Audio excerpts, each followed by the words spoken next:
Leaving Wyoming for Mexico was a bittersweet relief. There was nothing in that dusty cowpoke town for me to do at the time but drink debilitatingly and get lost on trail runs. I would binge drink and cry about my father, my breakup, and all the other sad etceteras. Sober up for a day on a horizontal hangover, then punish my pain on hours long trail runs, sweating out any residual toxins and shame for having wasted a full day on the convalescence, before hitting the local saloon again that night and repeating the cycle. The cycle became more toxic than any of the inclusive relationships and codependencies. I operated in bipolar extremes of in shape, misshapen, submitting my functional frame to physical use and abuse before liquidating into a formless puddle of whiskey straights, Pabst Blue Ribbon, and tears. I felt at the time that it created some poetic balance within me given my grieving. I wonder now if I was addicted to the grief or just in deep denial, and if anything would have changed had I had any ashes to let go of during that time. What I do know is that had I not gone into the backcountry, the cycle would have been indefatigable. It probably saved my life, despite it being a byproduct of my exhaustive tokenization within the ranks of the organization to perform some strictly diversity designation.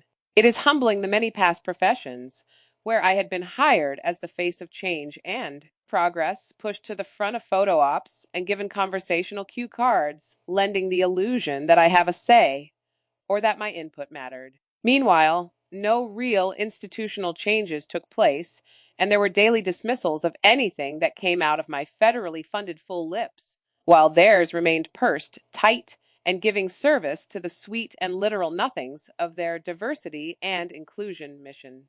I realize that I sound deeply ungrateful, and I realize that someone or someone's had to go first. Forgive me as I am learning to both speak all facets of my truth with tact and grace.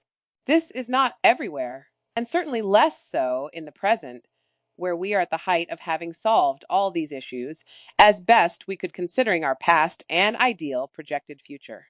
This is a message for those institutions who struggle with roles that are not only unsupported, but that are also geared for temporary occupations, or worse, for temporary blame, placed in roles to be subjugated to upper management and the corresponding pay grade that these positions are oppressed under.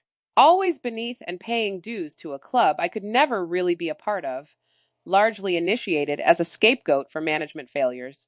My experience has always been that the short contracts of 6 months to a year are already giving the impression of not committing to an enduring relationship, but rather represent a revolving door for the next brown-bodied on-boarder eager to break one or more unyielding plexiglass ceilings. Ceilings that beckon, seemingly smiling and accommodating, but in the end will not only not budge, but that bite back. The cruel superficiality in these woke work environments is in its cliche. Everyone seemed the type of polite that water coolers are made for. Easy chat about weekend plans or allusions to gossip with an earnest. Did you hear about? I spent my lunches, evenings, and weekends alone to grieve all the things that weighed heavy on my heart. My phone never rang. There were no emails to answer, and my door remained undarkened by compassionate colleagues. My upper middle class majority housemates and I braved complex conversations once or twice before the strain of trying to circumnavigate the chasm between us became too unnerving and ultimately impassable. I did not fault any who tried to relate. It was the higher brain processes that were to blame. It turned my pain into pugnacity, causing me to self-indulge in targeted antisocial behaviors. My being naive and isolated made me a target for advantage taking. First, I was sold a lemon, not just on the job, but also from a recent retiree with a pretty pension and a ranch home full of antiques. I called him on the overpriced blown head gasket, to which he promised to have it fixed. A fix that took nearly 2 weeks between two tries. Having it fixed meant taking on mechanical engineering as a retirement hobby. He might have been a master bushmaster, but he was clueless under the hood, flipping his phone back and forth between his flashlight on one side and the DIY YouTube tutorial on the other.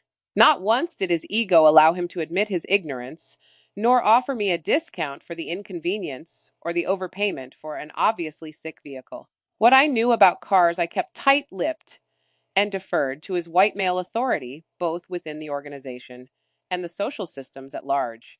I finally drove away with the hope that, like so many bad times in vehicles before, this too shall pass. The car made it to the scorched heat of the outskirts of Tijuana, Mexico, a few weeks later before showing signs of severe upset.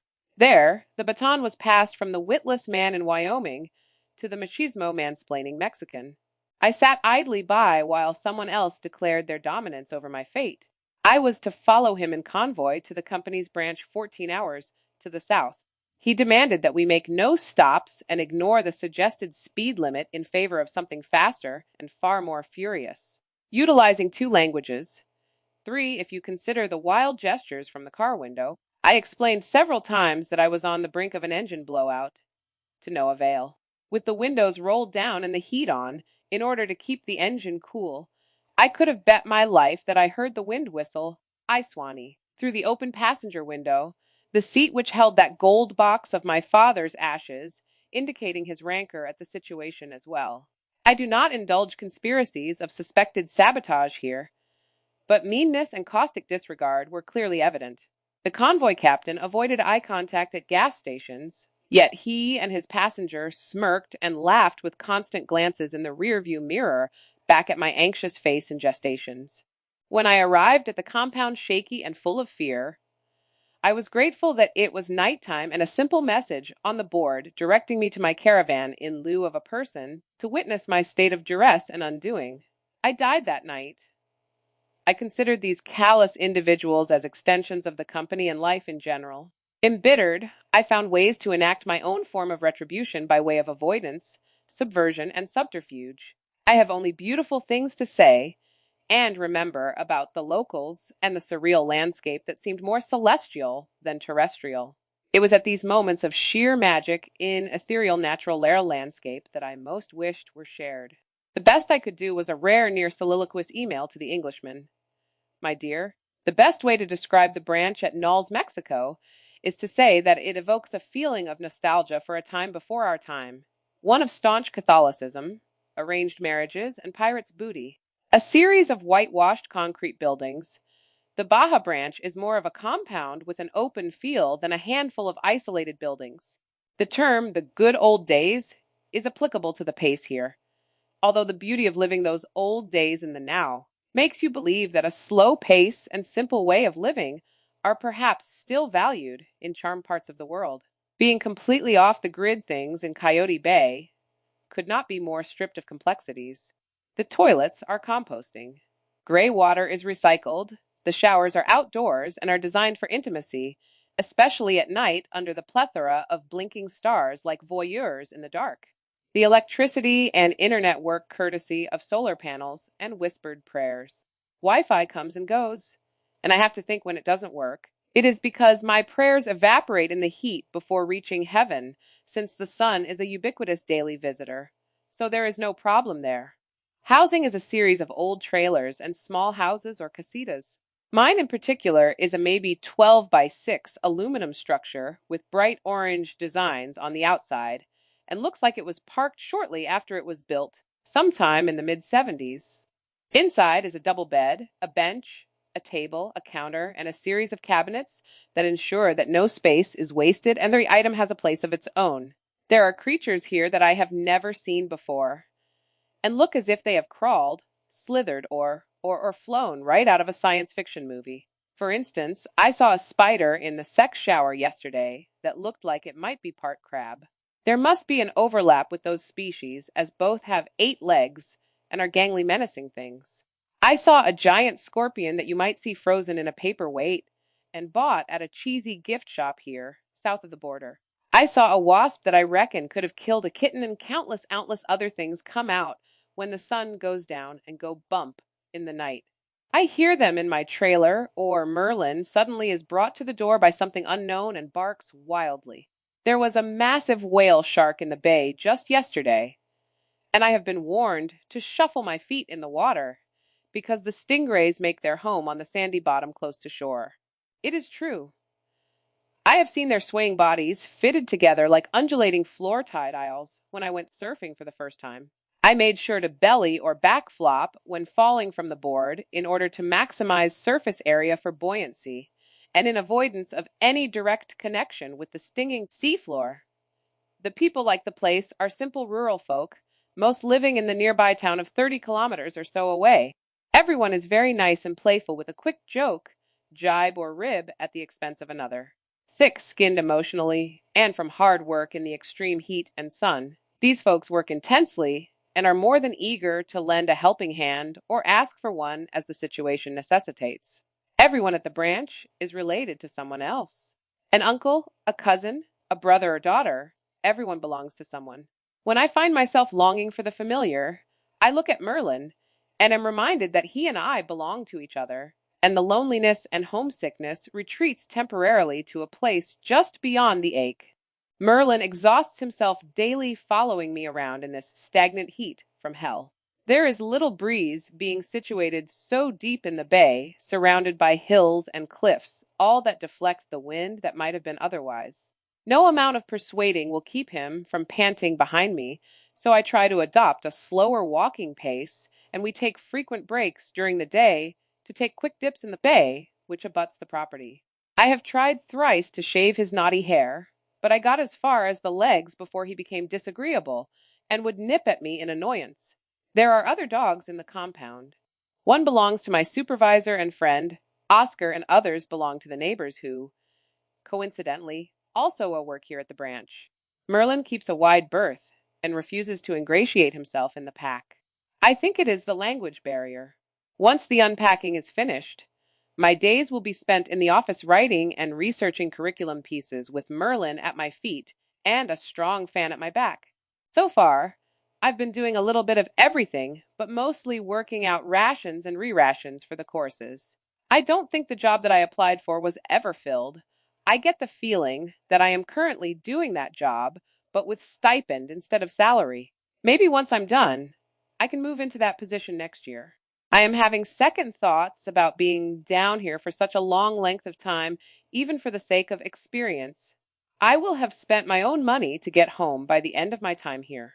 It was $1,000 in gas just to get here, with $1,000 to get back in food, etc. I will be deep into my own savings. What with paying for my instructor course and planning a trip to Europe with my mom, my money is completely spoken for, and then some. I go back and forth about how to maximize my time here, how best to bleed the experience to my benefit so that it pays off in experience where it will not come close monetarily. I swim with Merlin every day. He wears his tiny doggy life vest with reluctance, and I think he is a bit insulted that I would think it necessary. The vest is so alien to him, and when in it, he walks a little sideways and wobbles like he's inebriated. There is a gym with a bike and a massive climbing wall, which I avail myself of every day. I'm getting quite good, actually. This week, the sailboats and the kayaks will be ready for use, and one of the old word workers, Clemente, has invited me to go kayak fishing with him this coming Saturday. He is fatherly and patient with my Spanish and my attempts to engage him in conversation. Right now, I spend most of my free time in the library or in my trailer reading. I have read 4 books this week and am devouring more and more quickly, thirsty for words and possible inspiration. I am going to try to start writing again, and this email marks the beginning of my journey into connecting outwardly and hiding less in the dark bowels of my own brain and emotions. Maybe I will dig out that blog that I started, delete it, and restart with better intent. Personal growth and healing is also essential, and the biggest reason I've come here.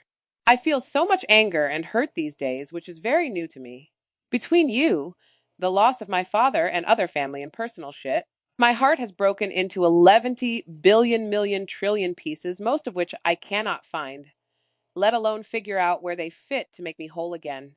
All of the time we slowed down to be together and love each other, juxtaposed with our departure away from each other, which couldn't be more swift and violent, is just such a shame and so heartbreaking. It feels so much like all the good stuff I made up in my mind, or maybe I had blinders on the entire time and refused to see that I was just a waiting room for you until someone and something better came along. I mistakenly thought we built something very lovely and safe, and in the end, it was only me that stood naked in front of a firing squad of half-truths and shallow responses. I felt exposed and not safe at all. I imagined a million ways for us to end, but they never looked so clumsy and fucked up. It was as if all those nightmares I told you about came true. I thought we'd at least treat each other with care and respect. I don't think you know the damage that was done. Or mayhap you don't care. Either way, in an attempt to stop feeling like I am sharing hurt and taking things you say wrongly and lashing out defensively, and with hurt pride, I am going to move away from this situation in silence and move toward finding peace and no doubt defenses that will help keep me safer next time. I really wish you the best going forward and will wait and see if my confusion lifts and the pain abates and if I can work out what and who I want and value in my life moving forward, and if a friendship fits into that picture. Mexico is beautiful, and this is the email that should have been days ago. I am not sorry for how I felt, but am sad that I let it manifester into anger and bitterness and criticism. I know you didn't mean to come off like a jackass. I would enjoy it if one day you could tell me about your life instead of inviting me to tell you about mine, which doesn't sound much like you want to hear it, only that you will indulge me if I feel the need to share it. There's a difference. Malaysia will be a crazy transition, and I am rooting for your success. I hope you take the move smoothly. Take very good care of yourself. You are still Smellikins and Fat Face.